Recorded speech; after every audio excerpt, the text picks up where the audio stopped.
কি দাও তরকারিতে? প্রতিদিন আমাকে না চাইতেও বেশি ভাত খেতে হয়। পেট আমার বড় হয়ে যাচ্ছে, তরকারি একটু কম স্বাদ করে রান্না করতে পারো না?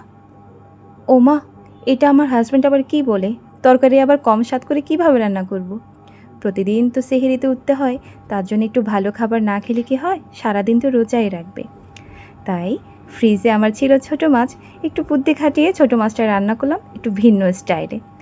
ডাটা ছিল ফ্রিজে, সেটাও বের করে নিলাম। হাতে চচ্চড়ে যেভাবে করে সেম ওইভাবে আমি এই মাছটা সবগুলো মশলার সাথে মাখিয়ে নিচ্ছি।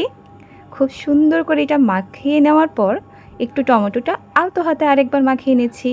আর এটা আমি রেস্টে দিয়ে দিচ্ছি প্রায় 20 মিনিটের মতো। ফিরে এলাম 20 মিনিট পর। এখন পাত্রে তেল গরম করে তারপর পুঁটি মাছগুলো উঠিয়ে এই পিট করে একবার বা দুইবার আমি ভেজে নিচ্ছি।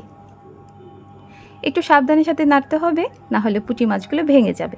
তারপর যে মশলা আর আলু ডাটা মিক্স করে রেখেছিলাম, এটা এখন সুন্দর করে সাজিয়ে দিচ্ছি। একটু হাত দিয়ে নেড়ে দিচ্ছি যাতে সব জায়গায় সমানভাবে ছড়িয়ে পড়ে। এটাও আমি প্রায় এপিট করে 5-6 মিনিটের মতো এভাবে রেস্টে দিয়ে তারপর উল্টে দিয়েছি। আর একটু অল্প পানি দিয়ে দিচ্ছি, খুব বেশি দেওয়া যাবে না, অল্প পানি, একদম ধরেন চচ্চড়ির মতো। বেশ 10-15 মিনিট মতো আমার এটা হয়ে গেছে। দেন আমি ধনেপাতা দিয়ে নামিয়ে নিলাম। কি সুন্দর হলো, তাই না?